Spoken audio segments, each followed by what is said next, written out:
Ya, terima kasih. Salam Bapak Ibu Saudaraku sekalian. Sebelum kita berdoa, mari kita sedikit mendengarkan firman Tuhan yang saya ambil daripada Lukas 17. Di sana mengisahkan tentang ke-10 orang kusta. Kita belajar dari 10 orang kusta ini. Mari kita akan baca bersama-sama. Ayat yang ke-11, dalam perjalanannya ke Yerusalem, Yesus menyusur perbatasan Samaria dan Galilea. Ketika ia memasuki suatu desa, datanglah 10 orang kusta menemui dia. Mereka tinggal berdiri agak jauh dan berteriak, Yesus Guru, kasihilah kami. Lalu ia memandang mereka dan berkata, pergilah dan perlihatkanlah dirimu pada imam-imam. Dan sementara mereka di tengah jalan, mereka menjadi tahir. Seorang dari mereka ketika melihat bahwa ia telah sembuh, kembali sambil memuliakan Allah dengan suara nyaring. Lalu tersungkur di depan kaki Yesus dan mengucap syukur kepadanya. Orang itu adalah orang Samaria. Lalu Yesus berkata, bukankah ke-10 orang tadi semuanya telah menjadi tahir? Di manakah yang 9 orang itu? Tidak adakah di antara mereka yang kembali memuliakan Allah selain daripada orang asing ini? Nah, Bapak Ibu Saudaraku sekalian, orang kusta pada zaman Yesus waktu itu adalah orang-orang yang memiliki tiga penderitaan. Yang pertama secara fisik, kemudian secara psikologis, dan juga apalagi secara spiritual. Secara fisik tentu mereka adalah orang-orang yang sakit, ya, sakit gatal yang bernanah kemudian menjalar ke seluruh tubuh. Dan kemudian secara psikologis orang-orang ini adalah orang-orang yang dijauhkan dari masyarakat. Mereka dijauhkan dari orang-orang yang tahir, orang-orang yang tidak sakit. Nah, kemudian secara spiritual, orang-orang yang sakit kusta adalah orang-orang yang dikatakan mereka orang yang kena kutuk dari Tuhan, yang diakibatkan oleh dosa-dosa mereka. Jadi, orang-orang kusta ini adalah orang-orang yang sangat menderita. Ya. Dari sisi 3 hal penting dalam kehidupan manusia, yaitu tadi secara fisik, kemudian secara psikologis, dan juga secara spiritual. Nah, orang-orang ini kemudian datang kepada Yesus. Nah, seperti yang kita baca tadi, ternyata ketika mereka datang kepada Yesus, mereka tidak bisa mendekat. Nah, kita melihat ada hal yang luar biasa. Kalau kita seringkali membaca dan menyaksikan bagaimana orang-orang itu mendapatkan pertolongan Tuhan Yesus, seringkali mereka ini berdekatan, bahkan mereka menyentuh Tuhan Yesus. Nah, berbeda dengan orang-orang yang sakit kusta ini, mereka ini sangat berdiri jauh-jauh dari Tuhan. Ya, mereka tidak bisa mendekat, apalagi menyentuh, karena tadi kan mereka secara psikologis mereka ini jauhkan dari masyarakat. Nah, dikarenakan mereka tinggal berdiri agak jauh. Nah, kondisi ini mereka harus berteriak dan Tuhan Yesus memandang dari jauh.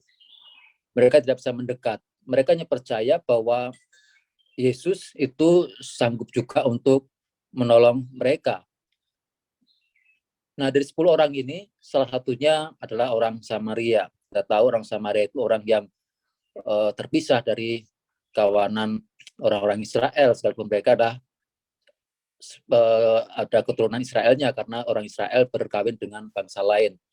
Tapi mereka tidak bisa masuk di dalam tanah Israel. Nah, kita belajar hari ini tentang bagaimana ke-10 orang kusta ini, mereka mengalami mujizat Tuhan, dan apa respon mereka setelah mereka mengalami mujizat Tuhan dalam penderitaan yang mereka alami, dan itu sangat penting untuk sama-sama kita pelajari pagi hari ini. Yang pertama, dikisahkan bahwa ke-10 orang kusta ini ketika mereka berteriak kepada Yesus dan berkata, Yesus Guru, kasihilah kami. Lalu ia memandang mereka dan berkata, pergilah, perlihatkanlah dirimu kepada imam-imam. Yang pertama, Bapak Ibu, apa yang kita pelajari dari 10 orang kusta ini adalah mereka orang-orang yang punya iman. Sekalipun mereka secara spiritual dikatakan orang yang terkutuk karena dosa, tetapi mereka percaya bahwa Yesus sanggup. Ketika Yesus berkata, pergilah, perlihatkanlah dirimu pada imam-imam, mereka ini kondisinya belum sembuh loh. Mereka masih sakit, mereka masih ada kusta di tubuhnya. Bukannya Yesus kemudian menjamah mereka, bukannya mereka kemudian dipegang Yesus dan sakitnya itu kemudian hilang. Enggak. Mereka justru disuruh pergi, perlihatkanlah kepada imam-imam. Mereka masih dalam kondisi sakit, tetapi mereka mau taat. Mereka percaya bahwa mereka akan sembuh. Nah, betul juga bahwa dalam perjalanannya di pertengahan jalan, tahu-tahu mereka sembuh dan mereka merasakan, loh, hilang semua sakit saya, gitu kan? Dan sementara mereka di tengah jalan, mereka menjadi tahir. Luar biasanya, Bapak Ibu. Ketika mereka di perjalanan inilah mereka menjadi sembuh. Apa yang kita dapat ambil ini, pelajaran apa? Ya, inilah pentingnya iman dan ketaatan untuk mengalami kuasa Tuhan. Ya, kita tidak boleh hanya pasif saja, kita berdoa, minta sama Tuhan, kita serahkan semua sama Tuhan, itu hal yang penting. Tetapi lebih daripada semua itu adalah kita mengambil langkah iman. Kita mesti bergerak, kita tidak bisa setelah berdoa, kita berdiam diri saja menunggu pertolongan Tuhan, ya, tapi kita berusaha. Kita harus bekerja, kita harus mengupayakan apapun itu, tapi apa yang kita kerjakan itu semata-mata karena kita percaya bahwa Tuhan sanggup untuk menolong kita dalam perjalanannya. Bahkan kita pun kalau kita udah habis berdoa, kita tidak langsung serta-merta mendapatkan pertolongan dari Tuhan, bukan? Nah, justru dalam proses itulah kita akan mengalami pertolongan Tuhan yang kadang-kadang tidak bisa mengerti. Ada cara Tuhan untuk menolong kita. Jadi hal yang pertama untuk kita bisa pelajari adalah milikilah iman. Kita berdoa setiap hari, kita berdoa setiap pagi, bahkan mungkin malam juga kita berdoa atas segala permasalahan kita. Iman kita adalah iman yang aktif, iman yang disertai perbuatan. Maka pastilah akan jadi mukjizat Tuhan. Pasti akan terjadi pertolongan Tuhan yang luar biasa, yang tentu itu menurut kekayaan dan kemuliaan Dia. Ya. Kemudian yang kedua, pelajaran yang kita ambil dari kisah ini adalah ayat ke-15, seorang dari mereka ketika mereka melihat bahwa ia telah sembuh, kembali sambil memuliakan Allah dengan suara nyaring. Lalu tersungkur di depan kaki Yesus dan mengucap syukur kepadanya. Orang itu adalah seorang Samaria. Jadi yang kedua, setelah mereka mengalami mukjizat, dari 10 orang ini, rupa-rupanya hanya satu orang saja yang mereka menyadari bahwa dia sudah sembuh. Lalu dia tidak lupa bahwa itu karena pertolongan daripada Tuhan Yesus. Maka dia kembali lagi menemui Yesus, kemudian tersungkur di kaki Yesus dan mengucap syukur kepadanya. Nah, lagi-lagi ini orang yang menurut kita adalah orang-orang yang tidak dalam hitungan orang percaya, orang Samaria. Ya. Dan mereka adalah orang yang luar biasa, punya hati yang rendah hati, dia datang kepada Yesus, dia mengucap syukur. Nah, yang kedua adalah mengucap syukur.